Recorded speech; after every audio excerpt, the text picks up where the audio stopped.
On a rainy afternoon in a small city apartment, Mira stood by the kitchen sink, her hands trembling as she tried to wash the last few dishes before her husband returned home.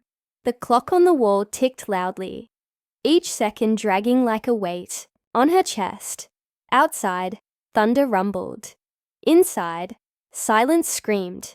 Mira was only 26, but the tiredness in her eyes belonged to someone much older. Her shoulders hunched from years of carrying not just burdens, but insults, cold stares, and quiet tears. She had once been full of dreams, simple ones, of love, family, maybe opening a small cafe. But reality had crushed those dreams slowly, like the sound of a door slamming shut each time she spoke up or smiled too much. Her husband, Raghav, wasn't physically violent, not the kind of man who left bruises where the world could see, but his words cut deep, his silence colder than winter, the constant complaints, the snide remarks, the way he made her feel invisible, like she was just an unwanted presence taking up space in his house, a house that was never a home. But what no one knew, not even Raghav, was that Mira had a twin sister, miles away in a glass-panelled office in Mumbai's business district. CEO Maisha Kapoor closed her laptop with a sigh. Confident, powerful, and always in control, Maisha was the kind of woman who could silence a boardroom with just one look. Her name was on magazine covers. Her opinions shaped companies. Her success was admired. But her heart, it ached quietly. She hadn't spoken to Mira in over 3 years. They were born minutes apart but had lived worlds away. Maisha had always been the ambitious one, the one who left home early, built a life from scratch, and never looked back. Mira had stayed behind, taken care of their ailing mother, married the man their family chose for her. When their mother passed, something between them broke, and Maisha never returned, until now. That morning, Maisha had received a letter, not an email, not a call, a handwritten letter in Mira's shaky handwriting, delivered by courier, just 1 page, no details, no complaints, only 6 words. "I'm not okay. I need you." Those words haunted her. What had happened to the bright-eyed sister who used to braid her hair every morning before school? The sister who cried silently the day Maisha left for college, pretending to be happy. Why had she waited so long to reach out, without thinking twice? Maisha cancelled all her meetings, handed over responsibilities to her assistant, and took the next flight out. She arrived in Mira's city quietly, not telling anyone who she was or why she was here. Wearing simple clothes and no makeup, Maisha looked like any ordinary woman. No one would guess she was the CEO of one of India's top lifestyle brands. She found her sister outside a grocery store, standing under a broken umbrella. Their eyes met, and in that moment, time folded. There was pain, guilt, love, regret. Later, over tea in the dim kitchen of that cramped apartment, Mira finally opened up. About the insults, the loneliness, the way Raghav ignored her, the way his mother always criticized her, the way she felt smaller and smaller every day, like she was disappearing. Maisha listened silently, her hands clenched in her lap. Her twin, her own flesh and blood, was being emotionally crushed in her own home, and no one knew. That night, Maisha couldn't sleep. She paced the tiny living room, thinking, remembering how people had underestimated her too once, how they'd told her she wouldn't survive in the business world, that she was too emotional, too soft. She had proven them wrong with fire in her chest and steel in her spine. Now she would do it again. For Mira, the plan formed in her mind like a storm. The next morning, Mira left town to visit a cousin. In her place, Maisha moved in. Same face, different spirit. The woman who now greeted Raghav at the door wasn't meek or fearful. She looked him in the eye. She didn't apologize for her existence. She didn't tolerate his tone. Raghav was confused at first, then suspicious. "What's gotten into you?" he asked. Maisha smiled. "Maybe I've finally woken up." Over the next few days, things began to shift. Maisha, still pretending to be Mira, started taking control. She fixed the broken light bulbs Raghav never bothered with. She applied for a part-time job. She cooked, but only when she wanted to. She stopped flinching at his voice.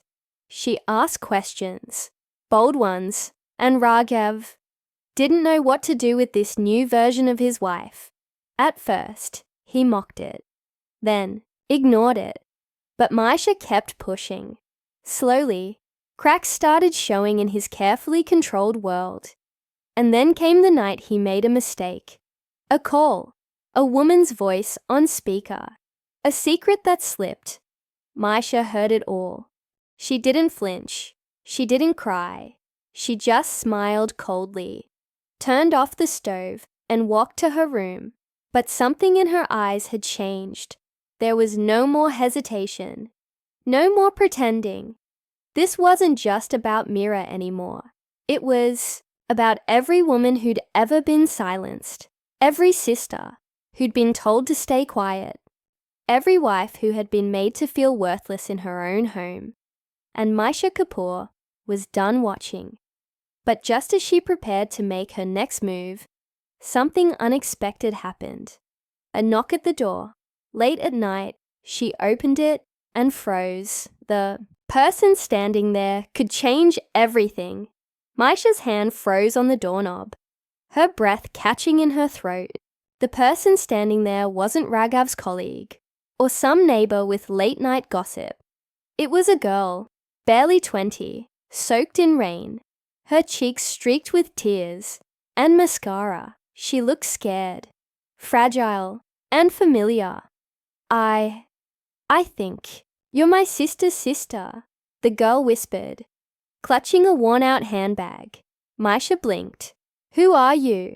"I'm Anaya. Raghav's. I didn't know he was married until recently. I thought he loved me," she said, her voice breaking. "But then I found out about Mira, about you." Maisha's heartbeat roared in her ears. Raghav, the man who humiliated her sister daily, the man who tried to control her, he had another woman, one who had no idea he was married. Maisha let Anaya in, her mind already racing. This changed everything. As Anaya sat on the edge of the couch, trembling, she poured out the whole story. Raghav had met her through work, flattered her, promised her a future, lied that he was single, working hard to save for marriage. She had believed everything until she accidentally saw his wedding photo in a colleague's album at a company dinner. "I confronted him," she said, her voice a whisper. "He told me Mira was just a name on paper, that she was sick, useless, that he planned to divorce her soon." Maisha felt her jaw clench. "Did he ever hurt you?" "No," Anaya said. "Not yet, but I saw signs. He's not who I thought." "He was." Maisha placed a warm hand on hers. "You're safe now, and you're not alone." The room fell silent for a moment. The storm outside had quieted, but inside Maisha's chest, it raged harder than ever. Over the next few days, Maisha kept up the act. Pretending to be Mira, she cooked, cleaned, and watched Raghav closely. Every movement, every word, every lie. But now, she had Anaya staying secretly at a friend's place.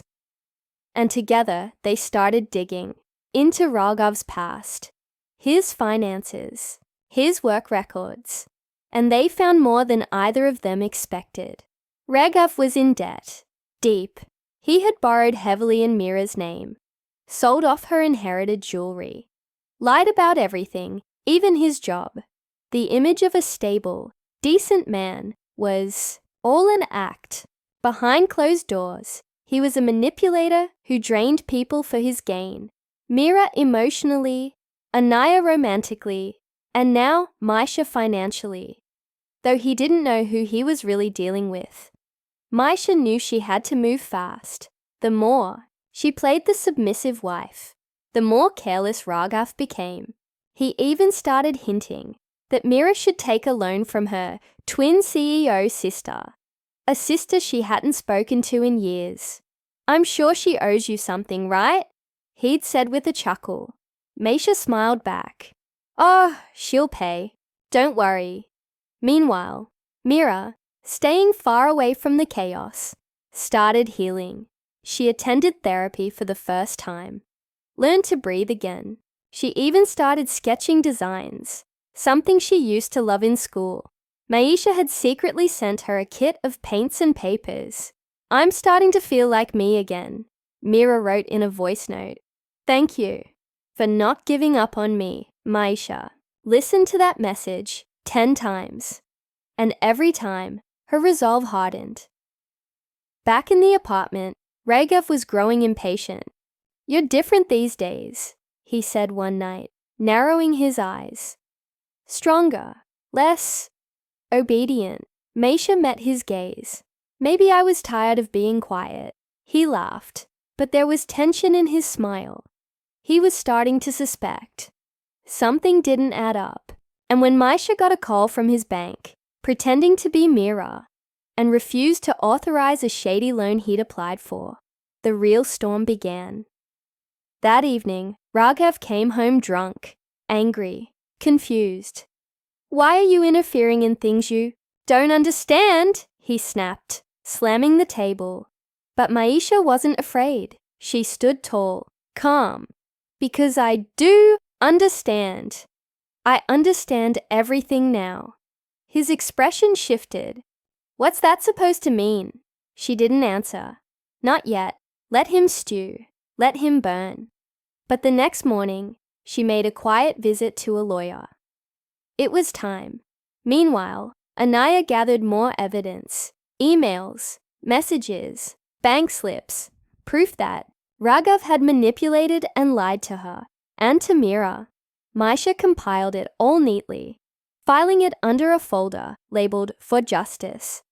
But as things were moving into place, something unexpected happened again. Maisha got a call. It was Mira. Her voice was shaking.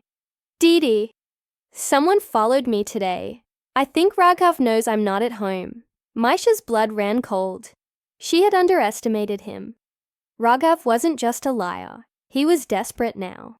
And desperate men don't think clearly. She rushed to her car, speeding through the city, calling her security contact on the way.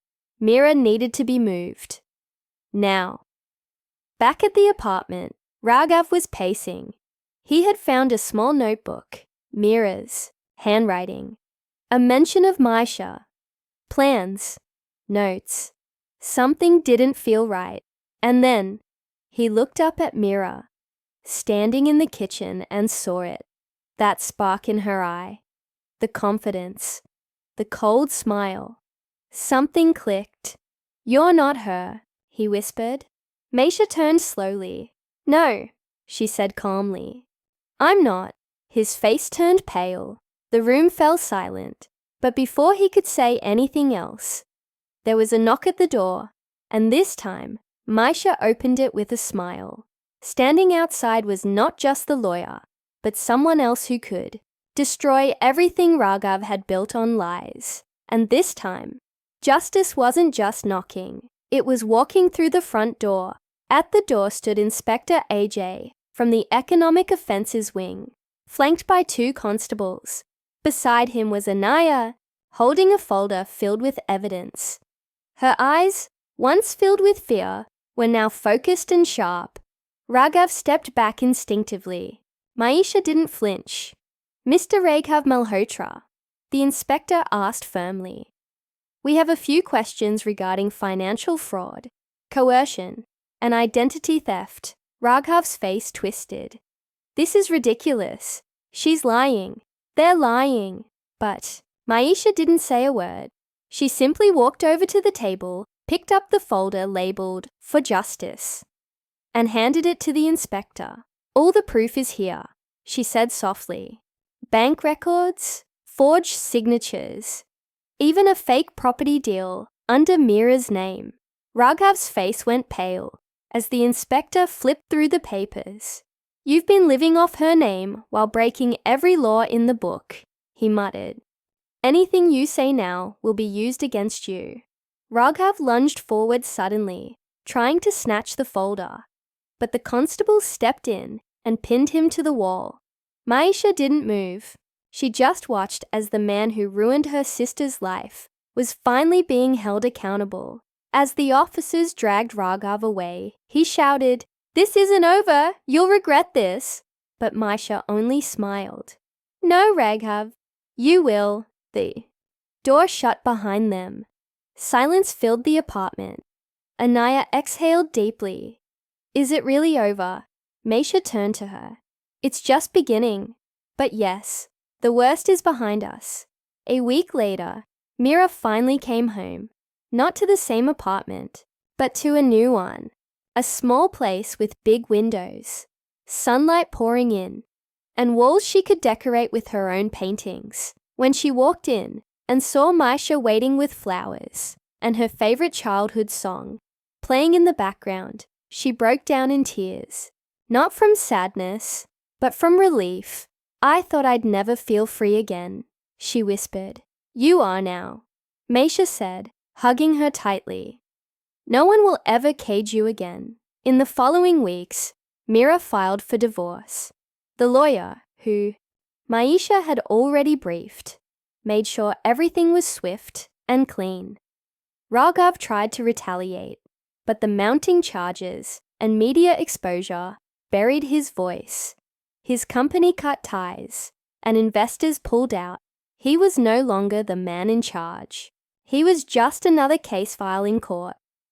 Meanwhile, Anaya started a support group for women who had suffered emotional fraud.